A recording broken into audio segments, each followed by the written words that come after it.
अस्सलाम वालेकुम दोस्तों, क्या हाल चाल है। वीज़ा अप्लाई करना है जी, उसका कितना ख़र्चा आ जाएगा डिपेंड करता है आपने कब किस मुल्क का कौन सा वीज़ा अप्लाई करना है।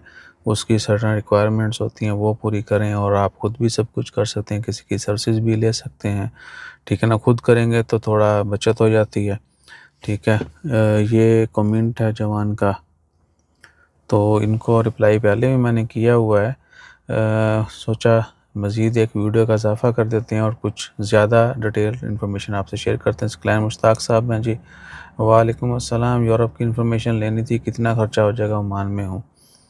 अब देखें, एक चीज़ ये भी इन्होंने भी आधा कमेंट किया है, यूरोप की इन्फॉर्मेशन लेनी थी तो आप बता दें कितना ख़र्चा हो जाएगा। साथ 50-50 सवाल जवाब। तो सीन क्या है कि डिटेल कमेंट किया करें, एग्जैक्ट जो आप जानना चाहते हैं वो बताया करें। ख़र्चा कितना हो जाएगा यूरोप का, जो शेंजन कंट्रीज़ हैं, ठीक है, उनका ख़र्चा अगर सारे डॉक्यूमेंट्स आपके पास हों और सारा काम आप खुद करें, यानी बैंक स्टेटमेंट हो, एनओसी भी हो आपके पास। अगर आप बिज़नेस पार्टनर वीज़ा है तो आप वो अपना सीआर चैम्बर ऑफ कॉमर्स वगैरह लगाते हैं लोग, ठीक है, वो सब कुछ आपके पास है। तो आपने होटल फ़्लाइट इंश्योरेंस लेनी है, ख़लास आपका मैक्सिमम 60-70 रियाल ख़र्चा आता है शेंजन वीज़े का। ठीक है, कोई ज़्यादा ख़र्चा नहीं है। इसी तरह बाकी मुल्कों के वीज़ाज़ की कुछ रिक्वायरमेंट्स हैं, कुछ में रद्द-बदल होती है, कुछ की वीज़ा की ज़्यादा होती है। यूरोप के वीज़ा की फ़ीस 30 से 40 रियाल, 32 से 40 रियाल तक अमूमन जो है फ़ीस ये होती है। और यानी इटली, फ्रांस, जर्मनी, ये वो जो हैं, इनकी ये फ़ीस है। तो 60-70 रियाल जो है, 70 रियाल तक आप ज़हन में रखें कि आपका ख़र्चा हो जाता है अगर आप सब काम खुद करते हैं। अपॉइंटमेंट 10-11 की मिलती है, ठीक है जी।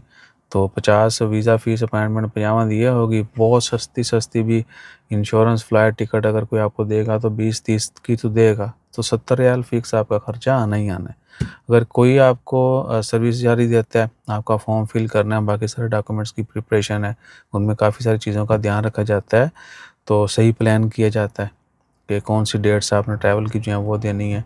और होटल फ़्लाइट इंश्योरेंस वगैरह का भी ख़ास ख्याल रखा जाता है, ओरिजिनल होनी चाहिए और प्रॉपर, यानी डेट्स वेट्स और अच्छी जो है ना वो कह लें कि एयरलाइन, अच्छा होटल जो है वो सेलेक्ट करना है। तो यही सूरत हाल है। फॉर्म में कोई गड़बड़ नहीं करनी, कोई एक्स्ट्रा चीज़ नहीं साथ लगानी फ़ाइल जब आपने सबमिट करनी है, ये सूरत हाल है। वो इस सब सर्विसेज़ के कोई आपसे 100 लेता है, कोई 50 लेता है, कोई बहुत ज़्यादा भी लेते हैं। डिपेंड करता है आपका किसके साथ किया इतना एग्रीमेंट, या आप कितने में राज़ी हो जाते हैं।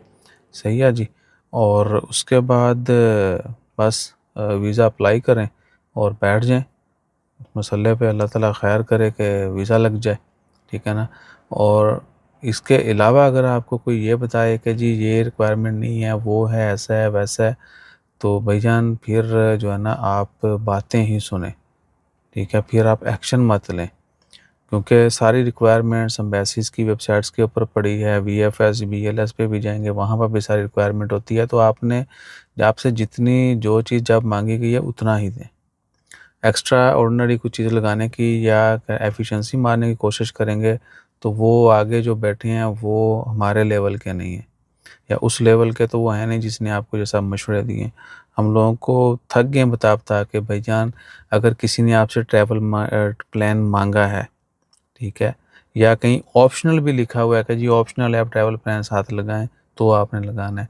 ये डॉक्यूमेंट, वो डॉक्यूमेंट, ये है, वो है, स्पेशल लेटर लिख के लगा देते हैं जी मेरी फैमिली इधर है, हम वेल सेटल्ड। और वेल सेटल्ड वो होता है जिसको चीज़ों की समझ भी हो। ये नहीं है कि आपके पास पैसे हैं, आप खा पी रहे हैं, याशियाँ कर रहे हैं, मस्त मौल चल रहा है, तो आप जो है हर चीज़ आपके लिए ठीक होगी, नहीं। दूसरों को इससे गर्ज़ नहीं है। आपने उनकी जो रिक्वायरमेंट है, उन्होंने वही देखनी है। एक्स्ट्रा आप जब चीज़ें लगाती हैं तो फिर कहते हैं है शानेबाज़ी, ठीक है। वो इन चीज़ों को जो है वो चीटिंग में जो है ज़मरे में लेते हैं। तो इसलिए आपने जो चीज़ जितनी माँगी उतनी ही देनी, उतनी ही लिखनी है, ठीक है ना। लिखने पढ़ने में भी आपने कुछ ज़्यादती नहीं करनी, ठीक है ना।